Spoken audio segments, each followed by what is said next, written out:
Hay un enigma que se intenta resolver desde hace 150 años. ¿Quiénes escribieron los evangelios? ¿Cuándo los escribieron? Tras 20 años de investigación, Fernando Conde ha encontrado la solución a este enigma. Todo es un mito. No existió Jesucristo, ni los apóstoles, ni San Pablo. No hubo pasión, ni muerte, ni resurrección. Ni se fundó iglesia alguna, no en el siglo I. Todo fue ideado en el siglo IV. Empezó en el año 303 por obra de un fanático. Una solución que pocos se atrevían a imaginar y algunos se negarán a aceptar.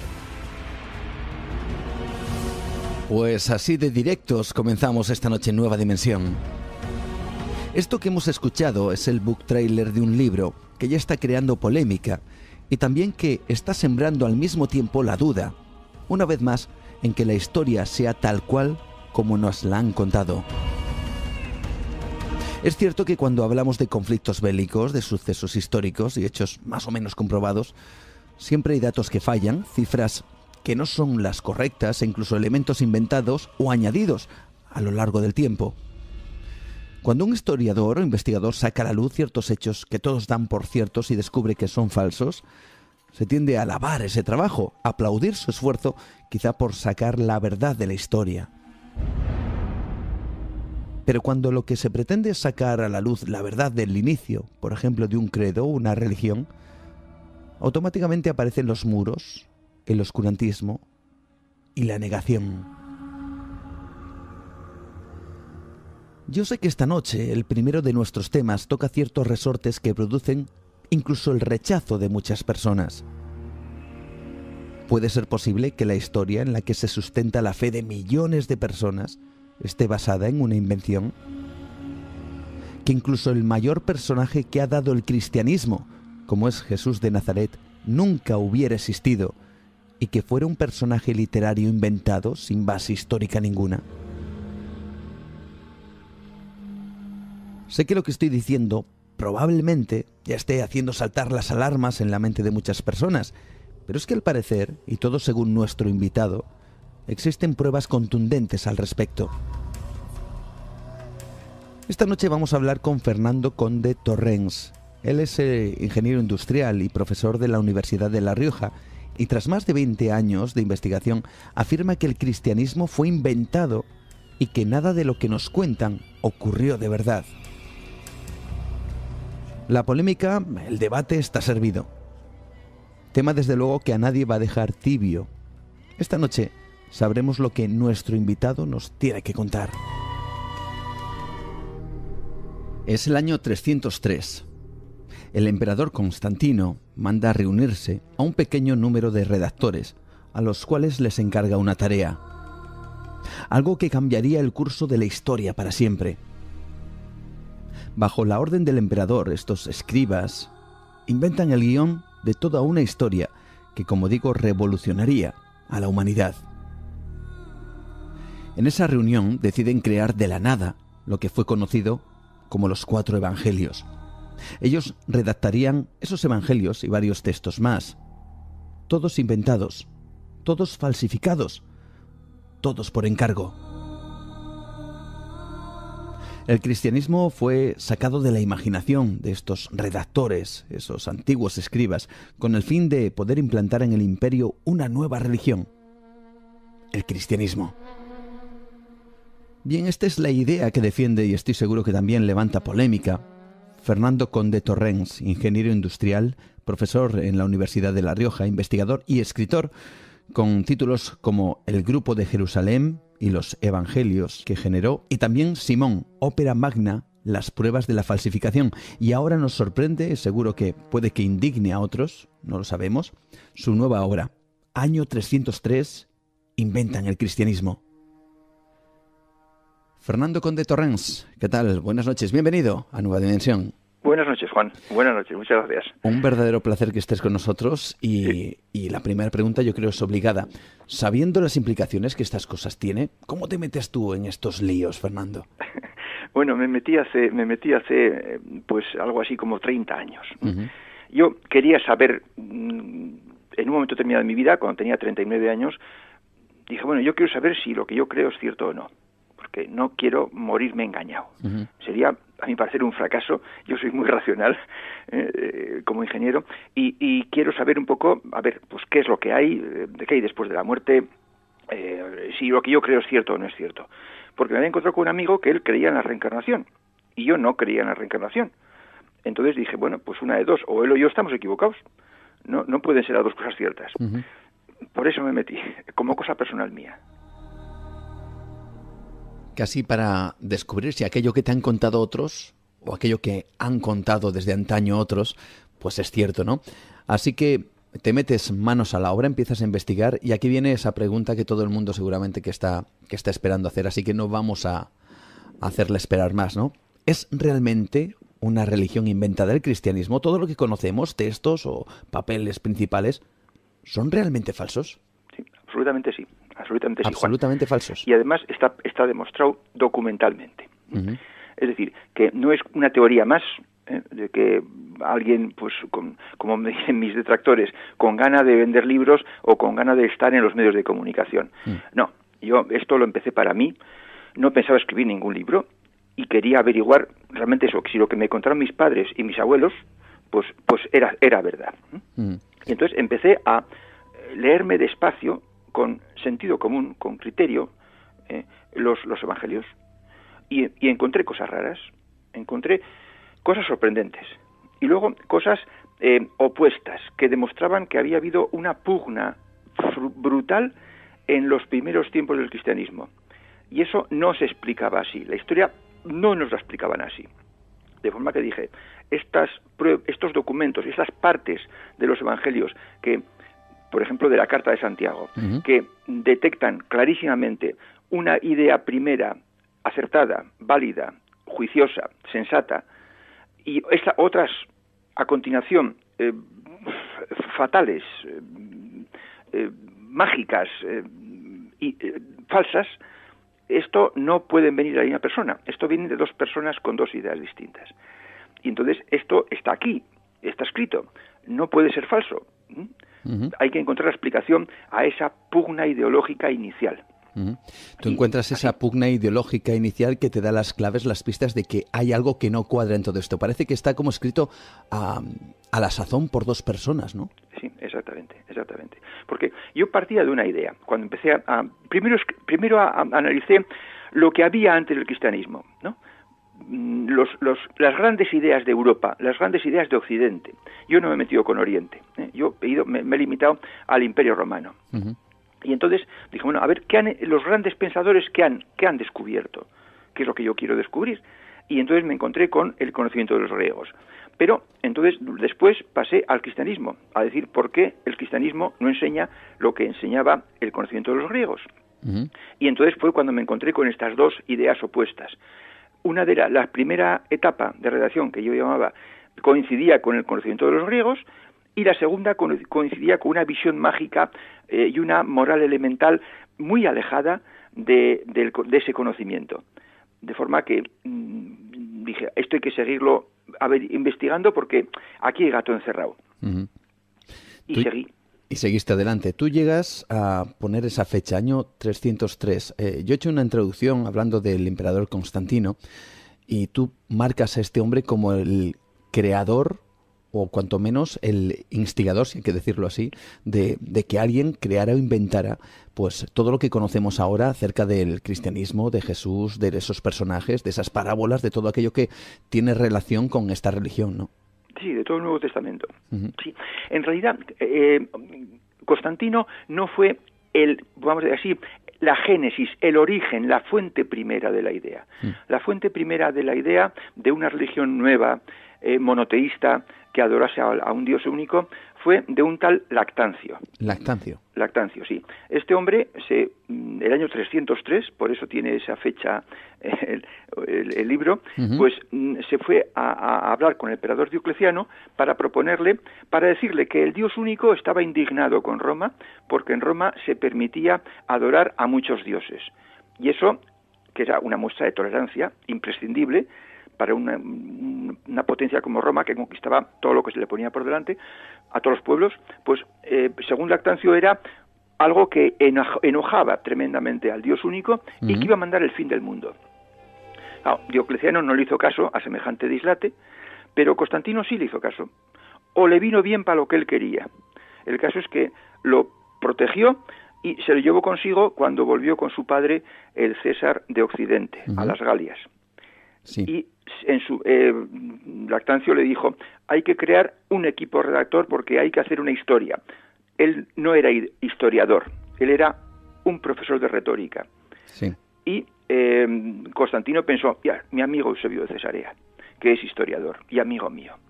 Y lo llamó, ya en las Galias, lo llamó, y entre los dos, entre Lactancio y Eusebio de Cesarea, crearon todo el Nuevo Testamento. Entre los dos, casi a la sazón, se inventan todo aquello que conocemos a día de hoy. Sí, sí. Lactancio tenía sus ideas y él solito escribió las epístolas de Pablo, antes de que se formase el equipo. Sí. Y él dio pues su versión de lo que era Jesucristo, un ser medio mítico, medio nebuloso. Sí, y claro, cuando escribió las epístolas de Pablo, hacia el año 305, digamos, pues no pudo poner nada de la historia de Jesucristo, de los evangelios, porque estos no estaban escritos, sencillamente. Y el Cristo de Pablo, el Cristo de Lactancio es el Cristo de Pablo.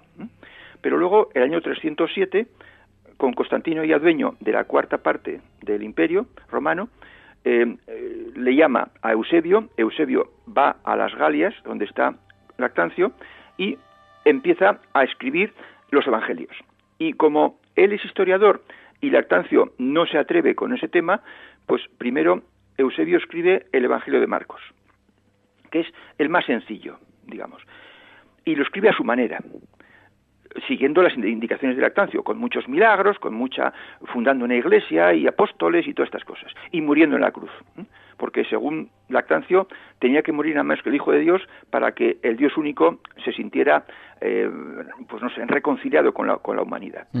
Y entonces, a continuación, pues Lactancio copia los evangelios de Lucas y Mateo del de Marcos, añadiendo más cosas que él se ha guardado en el bolsillo. Y por último ya, con los 3 evangelios escritos, Eusebio escribe el Evangelio de Juan, completamente diferente a los otros 3, porque los otros 3 eran, vamos a decir así, demasiado iguales, los sinópticos. Y ya están formados los 4 evangelios. Y las cartas de Pablo. Y luego se escriben otras más cosas a la limón, al 50%. Parece toda una historia, desde luego, inventada como 2 personas que se unen para crear algo, ¿no? Y aquí viene otra de esas preguntas. Has nombrado, evidentemente, a Jesucristo dentro de toda esta historia. Es el personaje inevitable, desde luego. Pero ¿nos quieres decir, a raíz de todo esto que acabas de contar, por ejemplo, que Jesucristo no existió como tal? Es decir, que ni siquiera los que conocemos como apóstoles, San Marcos, San Pablo, que hemos nombrado, ¿eran figuras inventadas? ¿No existieron de verdad? No existieron, Juan.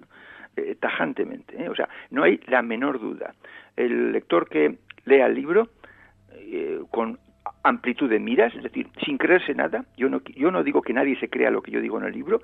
En el libro se ofrecen 3 tipos de pruebas documentales distintas e independientes que demuestran que Jesucristo, su padre, su madre, los apóstoles, San Pablo, los mártires, las persecuciones, todo eso es inventado, tinta sobre papiro, es absolutamente irreal, tan real como Superman o Don Quijote. Es así. Es realmente fascinante. Seguro que ahora mismo tenemos oyentes que quizás estén echando las manos a la cabeza porque están recordando pues muchos historiadores que avalan justo todo lo contrario. Así que la pregunta lógica y clave quizá en todo esto es ¿cómo se llega a esa conclusión? ¿Cuáles serían esas pruebas en las cuales, digamos, tú basas esa investigación para que todo el mundo sepa exactamente por qué realmente afirmas tales hechos? Bueno, yo he tenido 24 años, o sea, me he estado 24 años investigando este tema. Tuve que aprender griego y también aprendí hebreo antiguo para poder leer los textos en el idioma original. El latín ya sabía de mis tiempos de estudiante. estudiante de ciencias. Yo soy ingeniero, nunca he estado en el seminario. Y fui leyendo los libros, analizando los libros. Yo estaba convencido de una cosa: no hay dos personas que escriban igual una carta, mucho menos un libro. Y cuando uno escribe un libro o una carta, un libro sobre todo si es de ideología, uno se desnuda.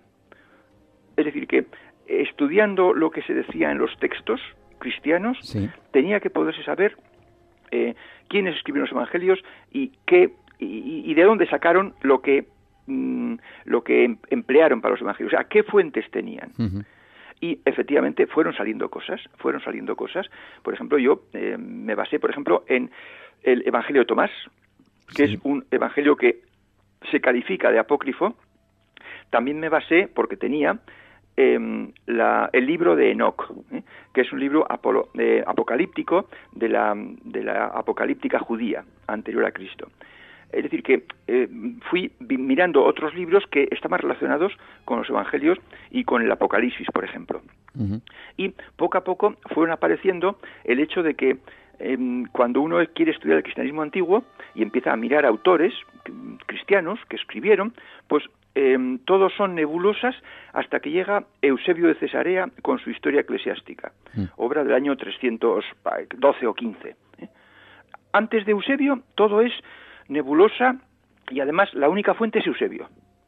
Y en cambio, después de Eusebio, pues ya todos son cosas claras. Por ejemplo, pues el Concilio de Nicea, donde hay un credo de Nicea, en realidad fueron dos, se construyen basílicas por parte de Constantino, es decir, que hay huella física, y antes no hay nada, porque uno empieza a estudiar los escritos antiguos primitivos, los padres apologetas que se llaman, y el mismo jesuita autor del libro que yo seguía, el padre Daniel Ruiz Bueno, decía: de Hermias nadie sabe nada, no se sabe ni cuándo nació, ni en qué país, nada, solo queda su libro. De este otro, pues tampoco nadie, no queda ninguna huella, solo queda su libro, porque es que su libro fue lo que hicieron. Y al hacer su libro ya le daban carta de identidad. Por ejemplo, a Teófilo de Antioquía, me parece, o un obispo de Antioquía, ¿no? Ignacio de Antioquía. Pues solo quedan sus cartas. Y no se sabe nada de él. Exactamente. Es como si alguien lo hubiera creado, ¿no? Es lo que vienes a decir. Exacto. Pero ya la confirmación vino cuando me di cuenta de que uno de los autores, porque yo sabía que había dos autores, a la fuerza, por las dos redacciones opuestas en ideas, uno de los autores dejó una marca, una firma, un acróstico, con el nombre de Simón. Que yo en principio creí que era un nombre propio, pero luego he visto que no, que era un nombre común. Un nombre común que significa burla, falso, falsedad. Y dejó esa firma, Simón, escrita en todos los evangelios. Y esas firmas, las nuevas, las reales, las auténticas, están en el libro año 303. Estamos diciendo que alguien marcó como falso eso que a día de hoy se da por cierto, ¿no? Exactamente. Bueno, aquí seguramente que haya muchas personas que estén ahora mismo planteándose, bueno, puede que todo esto imaginemos que puede ser cierto, pero también hay, al parecer, pruebas que aseguran que existe, por ejemplo, la figura que niegas de Jesucristo que exista en unos escritos o en libros anteriores o en papiros anteriores a esa fecha, ¿no? Entonces alguien podrá pensar, bueno, ¿cómo es posible que si esto se inventa en el año 303, cómo es que existen escritos de estos personajes previos a ese anteriores, año? Sí, bueno, porque no solo entre el año 303, que Lactancio empezó a escribir para satisfacer los deseos de Constantino, hasta el año 323, un poco antes de Nicea, hay 20 años. Y en 20 años, dos personas profesionales, escribas más bien gramateos, es decir, como diríamos ahora, pues abogados o literatos, o historiador, uno de ellos, escribieron no solo los, no sé si son 27 libros o 29 del Nuevo Testamento, sino que escribieron muchas más cosas. Porque claro, se plantearon, si vamos a poner el nacimiento del Hijo de Dios, este ficticio que nos hemos inventado, el año en Tiberio, el año 0, hablamos con nuestra forma de manejar las fechas, no con la de ellos, hasta el presente han pasado 300 años.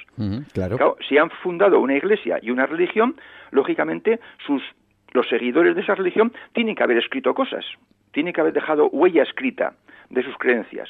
Entonces, vamos a inventarnos además pues una serie de escritos de estos supuestos escritores cristianos del siglo I, del siglo II, del siglo III, y vamos a inventarnos también escritos de otros que les atacaron, que les vilipendiaron, les criticaron, y crearon pues todos los autores que ahora se llaman padres apostólicos, porque se supone que estuvieron en tiempo de los apóstoles, y padres apologetas griegos, que son los que estuvieron posteriores, ya en el siglo II. Y se inventaron a una serie de autores falsos, por ejemplo, Arnovio de Sica, Minucio Félix, Tertuliano, y un largo etcétera, para llenar el hueco de los 300 años casi que habían pasado entre una cosa y otra. Hay incluso, claro, pero hay personas que puedan pensar, bueno, pero están los textos apócrifos.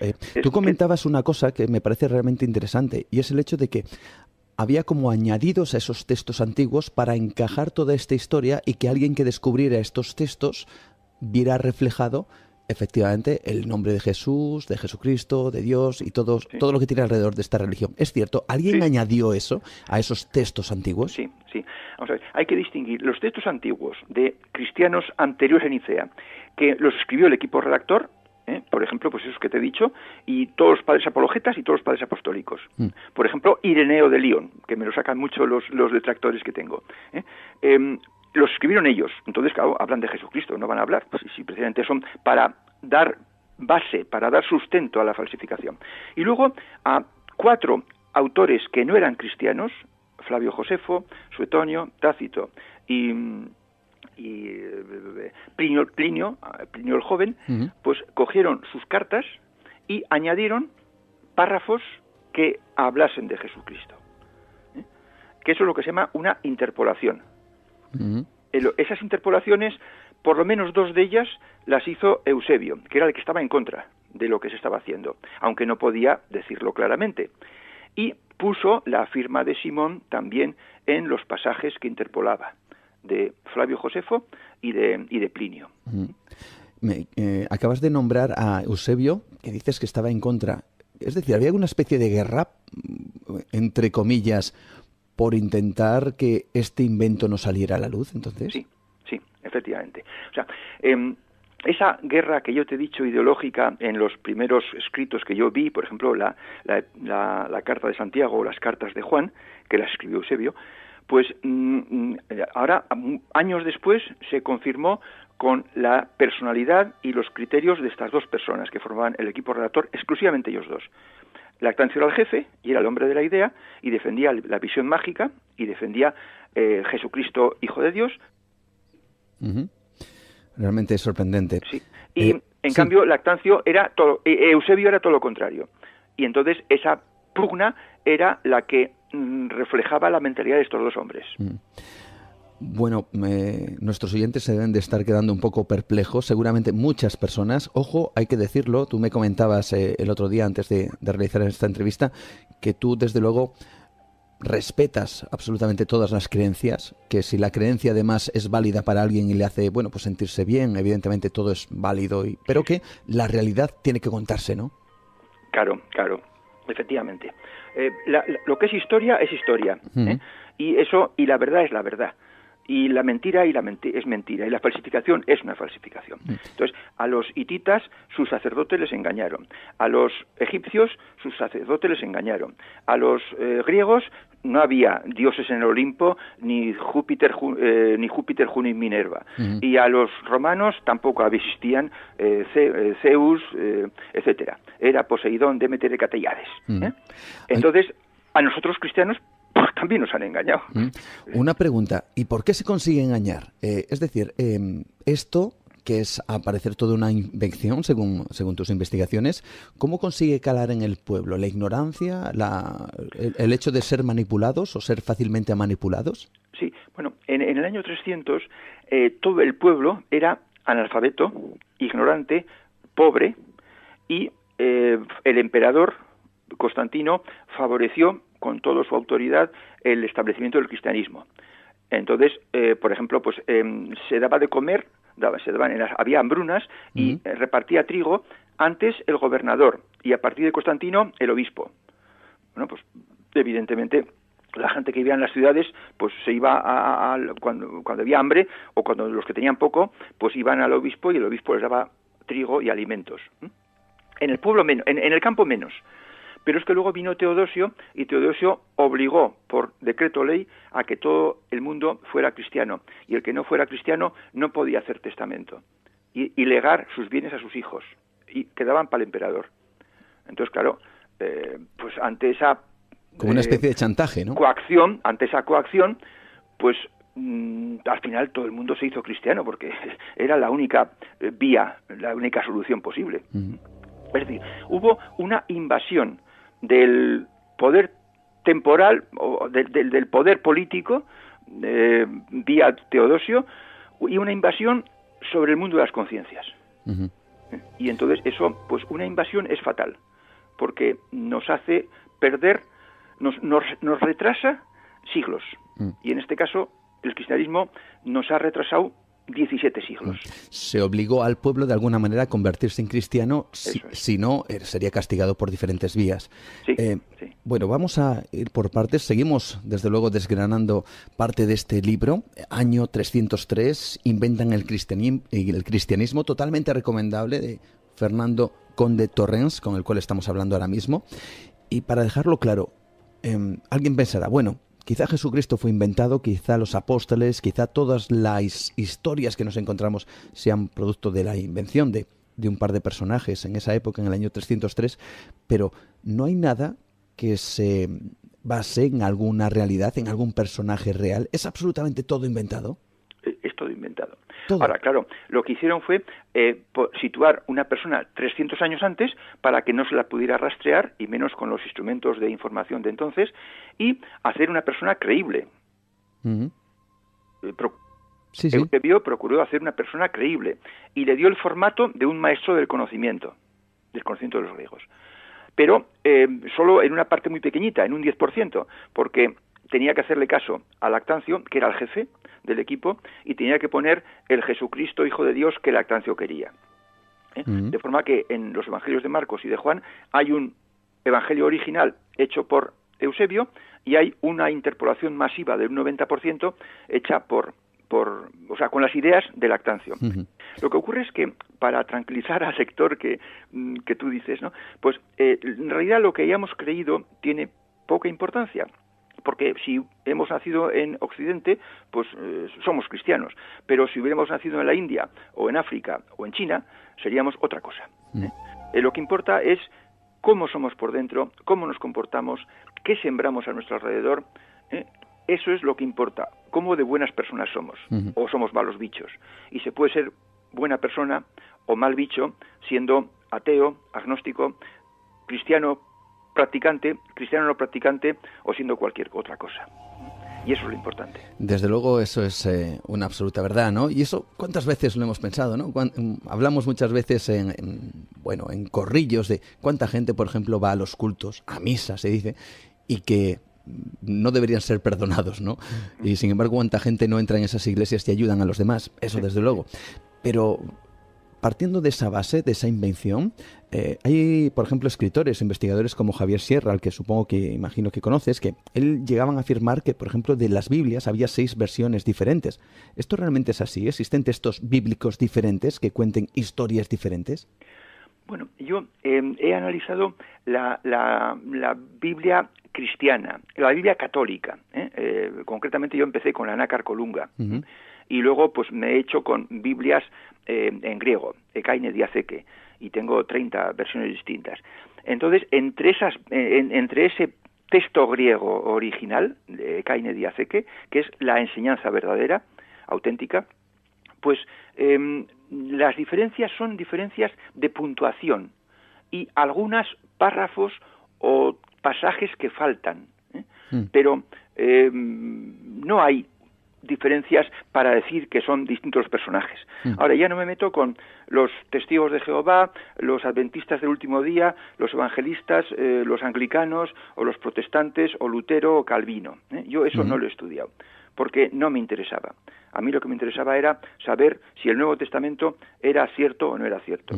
Y he descubierto que es todo una invención literaria como el Quijote. Hay una cosa además que apuntas, a mí me parece realmente interesante y uno cuando lo piensa dice, bueno, pues es que es verdad, es cierto. Las copias que se hacían en la época de estos libros, desde luego no tienen nada que ver con el sistema, perdón, ni la metodología ni la tecnología que se utiliza para copiar un libro. Se hacía a mano, se escribía, y claro, tú comentas que pudo haber, vamos a decir que inferencias por parte de aquellos que copiaban las obras que quizá añadieron o quitaron cosas del libro que en principio tenían que copiar, ¿no? Sí. Se transmitía por eso, por copia, y precisamente por eso había, realmente en el libro se describen muchas cosas que aquí en la charla, en la entrevista no podemos hablar, ¿no? Claro, pero había una forma de escribir con estructura. Es decir, que el autor se obligaba a escribir con ciertas longitudes del texto para que el lector supiera que efectivamente estaba leyendo la obra sin alteraciones, sin malas copias. Eusebio colocó acrósticos en todo lo que él escribió para demostrar que todo era falso. Y no solo colocó acrósticos de Simón en el Nuevo Testamento, sino que las colocó en su obra principal, la Historia Eclesiástica, que es la historia falsa hasta la raíz de lo que habían sido los 300 años anteriores. Y luego están las dobles etapas de redacción con ideas opuestas, cosa que es, vamos a decir así, gravísimo y inconcebible. Y además no es esa la historia que nos cuentan. De manera que no hay peor cosa, yo mantengo, que mentir por escrito, porque la mentira permanece escrita ahí para siempre. Y si se sabe dónde hay que mirar, se descubre que todo es mentira. ¿Existen más claves, además de esas firmas que Simón aparentemente había dejado en sus escritos, que nos aseguren que todo esto fue una patraña creada por dos personas? Sí, las estructuras. Es igual que un soneto es escribir, pero con ciertas reglas muy estrictas, dos cuartetos y dos tercetos que riman así y asá, pues los escritores antiguos escribían todos, y digo todos con mayúscula, absolutamente todos, escribían con estructura. Las estructuras son, unos órdenes de números que uno podía crear una estructura muy complicada y por tanto estar muy constreñido al escribir, o muy libre y por tanto pues no estar apenas limitado al escribir. Lactancio escribía con una estructura muy estricta, muy rigurosa, muy complicada, muy difícil, y cometió el error de escribir todos los libros que él escribió con el mismo tipo de estructura, porque quería lucirse. Él era un profesor de retórica, dominaba las estructuras a la perfección y las sabía aplicar en sus escritos. Y por eso, el Evangelio de Lucas, el de Mateo, las cartas de Pedro, las cartas de Pablo y la carta de Judas, que a lo mejor ningún lector sabe que existe, pero existe en el Nuevo Testamento, todas las 5 están escritas con el mismo tipo de estructura, que denota que todo son obra de la misma persona. Y por eso cuando se dieron cuenta de que esto era así, pues entonces lo que hicieron fue cambiar las estructuras, porque se iban a dar cuenta de que todo era de la misma persona, de Lactancio. Y ahí vienen las variantes, que son 200.000 variantes, en textos que se conocen del Nuevo Testamento, porque tenían que cambiar las estructuras para que no se notase que todo era obra de la misma persona. Esta es otra prueba, una de las 3 pruebas. Realmente sorprendente. ¿Crees que la Iglesia sabe realmente que fue toda una invención? Es decir, ¿lo guardan como secreto si esto realmente es así? Mira, lo saben y han procurado disimularlo haciendo todo lo que han podido. Por ejemplo, las estructuras eran por capítulos. Cada capítulo tenía su estructura. Y en el caso de ser escrito por Eusebio de Cesarea, tenía su firma, su acróstico. Bueno, pues han cambiado las longitudes de los capítulos, han unido 2 capítulos en uno, han partido un capítulo original por la mitad, empezando a medio capítulo o un capítulo distinto, con el fin de que no se pueda seguir el tema de las estructuras y disimular. pero lo malo es que los escritores antiguos escribían haciendo que cada capítulo empezase con una cierta similitud. Por ejemplo, si tú miras el Evangelio de Juan actual, que está alterados y refundidos capítulos, verás que los primeros capítulos, no el primero, sino el segundo, tercero, cuarto y quinto, empieza por un adverbio de tiempo. Y al día siguiente, y el otro capítulo empieza, y al siguiente día, y otro, y un día más tarde salieron Jesús y sus discípulos de aquí para allá. O sea que ponían unas clavecitas para que se señalase el principio del capítulo. Algo desde luego que claro, pasan desapercibido a la persona que es profana en estos temas, ¿no? Sí. Hay una cuestión que a mí me gustaría hacerte. Yo no sé si va a ser fácil o difícil contestar, además porque ya nos estamos quizá metiendo en otras religiones y como bien has comentado y explicado, te has centrado en el cristianismo. Pero alguien podía preguntarse, por ejemplo, en el Islam, que existe una base similar al cristianismo, que incluso en el Corán, por ejemplo, y esto es algo que puede sorprender a muchos de nuestros oyentes, aparecen personajes como Noé, como Moisés, como Adán, como Juan Bautista, e incluso el propio Jesús de Nazaret aparece mencionado en el Corán, además de historias casi idénticas a las que aparecen en esa Biblia, en esos evangelios. ¿Podríamos decir también que de alguna manera esas otras religiones son inventadas? Mira, Juan, yo tengo dos normas que sigo a rajatabla. Sé que es complicado, ¿eh? Primero, me niego a hablar de otras religiones porque no tenemos derecho los cristianos a criticar, ni analizar, ni enjuiciar las creencias de otros pueblos. Eso para empezar.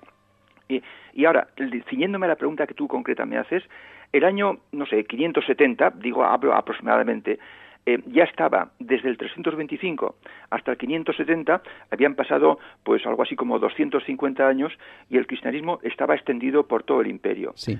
Entonces, que alguien ajeno al imperio o lindando al imperio, vecino del imperio, acepte los hechos que se narran en los libros cristianos del Imperio Romano, pues no tiene nada de particular. No es una prueba de realidad de la existencia de esas personas. Habían pasado 250 años desde que se inventaron literariamente y 570 desde que supuestamente nacieron. De forma que eso no prueba nada. Vamos a hablar de otra parte que creo que especialmente te llama la atención, y es el hecho de que, los griegos, el saber griego fue ocultado o fue sepultado, más bien dirías tú, por el cristianismo, ¿no? Sí, Lactancio era una persona muy especial, muy difícil, muy fanática, y entonces tenía, y se ve en sus escritos, concretamente en Instituciones Divinas, que yo lo leí despacio y lo tengo también en su idioma original, pues que es latín, si mal no recuerdo, pues tenía una manía impresionante a los judíos y a los griegos. Sí.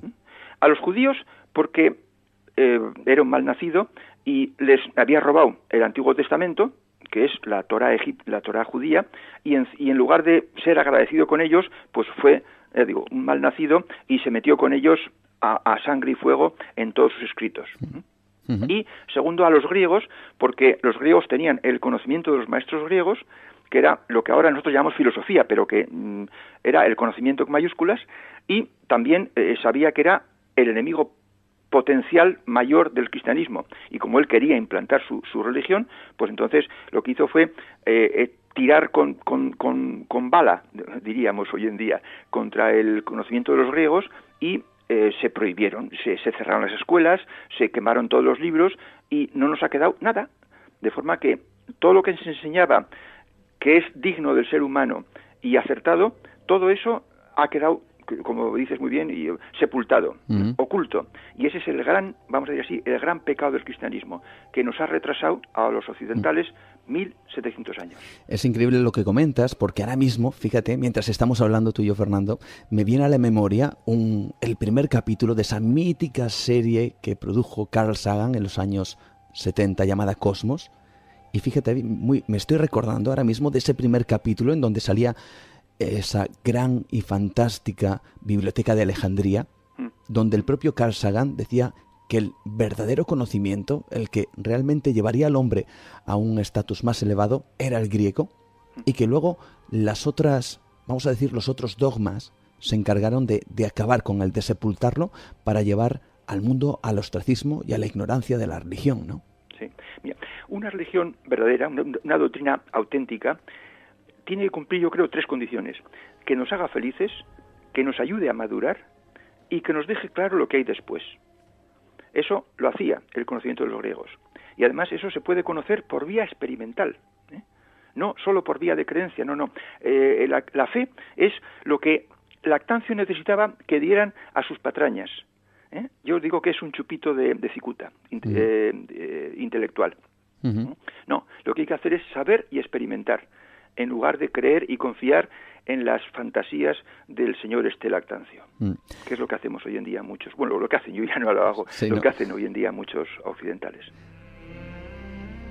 Además, debido a esta creencia, pues bueno, todos conocemos que se ha llevado a más muertes, a más guerras, los dioses revelados que las propias guerras por la tierra, incluso, ¿no? Sí. Sí. Y el mundo que tenemos hoy, es deplorable, ¿eh? Y el culpable es Occidente, porque Occidente tiene más tecnología y desde el 1500, digamos, ha dominado todo el mundo. Prácticamente. ¿Has tenido algún tipo de problema, polémica, por difundir estas cuestiones? ¿Alguien te ha vetado en algún sitio? Sí, efectivamente, me han vetado, sí, en muchos sitios. Pero la característica común de todos los que protestan y denostan de lo que se dice en el libro es que no se lo leen, ni se lo piensan leer. Eso no les impide criticar y decir que yo digo barbaridades, pero la única defensa que tienen es ensalzar las bondades de la falsificación. Y claro, si no se leen lo que yo pruebo y demuestro, pues ¿cómo van a rebatir nada? Claro. ¿Qué crees que puede pasar con el cristianismo en el futuro? Bueno, yo no sé, yo me he dedicado en plan aficionado a estudiar el pasado y la historia y los textos, ¿no? No soy profeta, no he hecho curso de profeta ni he hecho prácticas, ¿no? Sí, no, todavía pero no. Yo creo que la única salida que tiene el cristianismo es dejar todo lo lactanciano y poner en valor y destacar exclusivamente lo que tiene de conocimiento los evangelios y el Nuevo Testamento. Es decir, optar por el conocimiento de los griegos y efectivamente cambiar la cara, rechazar el 90% del texto, o si quieres el 80%, y basarse exclusivamente en la moral y en el conocimiento. Que lo hay, pero está muy mal traducido porque han procurado, además de quemar los libros, han procurado traducir mal lo poco de conocimiento que hay en los evangelios. Año 303 inventan el cristianismo. Todo parece como también demasiado real, ¿no? Demasiado cierto lo que cuentas también. Porque si uno atiende a los textos, a los escritos, a la Biblia, a la que conocemos, da la sensación en primera instancia que casi quien ha escrito esos textos casi estaba en el lugar de los hechos, casi podía escribir palabra por palabra nunca mejor dicho, las conversaciones, las palabras que se realizaban en esa época y dejarlas transcritas, pero lo más lejos de la realidad, ¿no? Parece más bien una novela creada, desde luego, 300 años después. Así que, casi para finalizar, Fernando, ¿el cristianismo es, por lo tanto, la mayor mentira de la humanidad? Es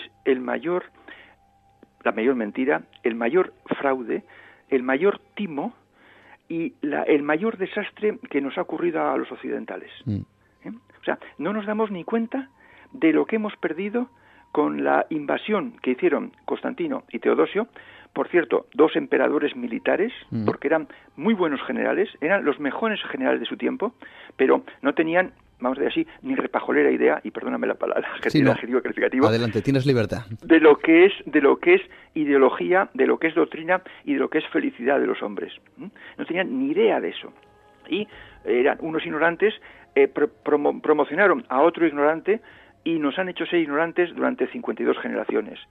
Y eso es un crimen de lesa humanidad, que espero que seamos capaces los occidentales del siglo XXI de darnos cuenta y superar, volviendo a lo que había antes de que el cristianismo hiciera el mayor desastre ideológico de la historia.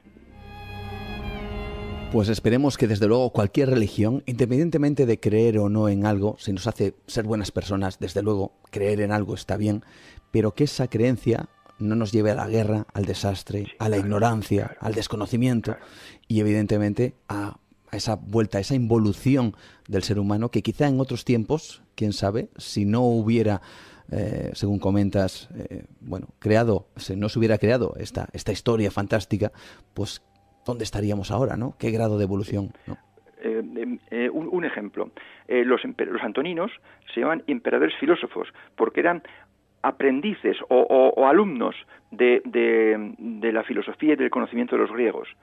Es como si en la Casa Blanca hubiera 60 años de presidentes que tuviesen esta doctrina en sus corazones. Uh-huh. ¿Cómo sería el mundo? Claro, realmente diferente. Pues eso es lo que hemos perdido. Muchas gracias, Fernando Conde Torrens, por traernos esta obra. Es una obra que además está realmente documentada. Cada uno, desde luego, puede creerse lo que quiera creer, puede leer la obra, desde luego, y darse cuenta, bueno, pues que la historia muchas veces la escriben otros, ¿no? Y esa historia, yo a veces pongo este ejemplo, que si cogiéramos un personaje de ahora, aunque fuera real, y intentáramos trasladar su historia y que alguien escribiera sobre él dentro de 300 años, en el año 2316, ¿sería veraz todo lo que se escribiera de él? ¿Estaría manipulado? Después de 300 años, ¿todo estaría realmente colocado casi como bajo luz y taquígrafos? Obviamente no. Así que nos imaginamos cómo pudo ser también hace 2000 años, ¿no? Pues algo así similar, probablemente. Gracias, Fernando, por estar con nosotros esta noche aquí en Nueva Dimensión. De verdad, un verdadero placer. Gracias a ti, Juan. Un abrazo. He de decir una cosa. Para mí en Nueva Dimensión sería muy fácil pasar de puntillas a nivel personal por este tema. Sería muy fácil no mojarme en ciertos aspectos, ser, y más si se refiere a la religión, vamos a decir que cuanto menos tibio. Quedar bien para no herir lo que pudieran ser sensibilidades, no comprometer con mi opinión al programa y así mantener una determinada audiencia. Estar en esa línea de neutralidad, llamémosla bien queda. Sin embargo, hay que reconocer una cosa. Lo comenté antes y no me importa repetirlo porque no sería honesto con vosotros.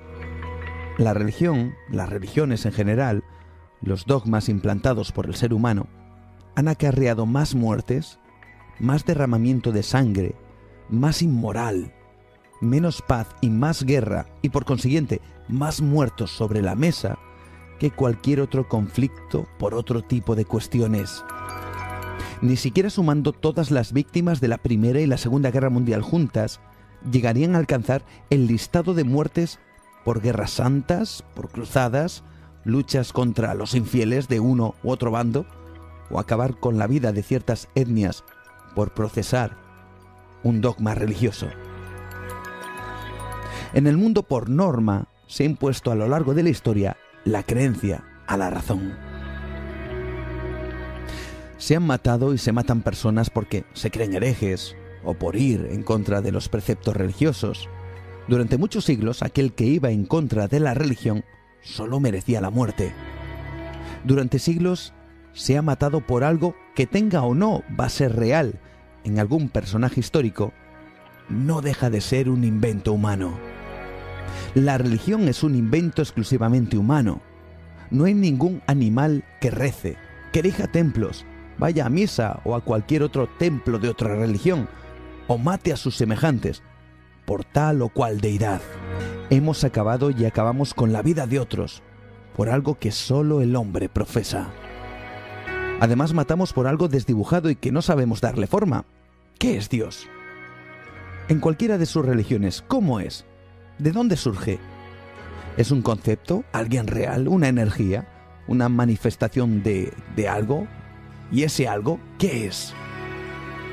Sin embargo, somos la única especie en este planeta que podemos acabar con otros para atestiguar que ese algo que no sabemos qué es el verdadero respecto a los otros algos que los demás tampoco saben qué es de otras religiones.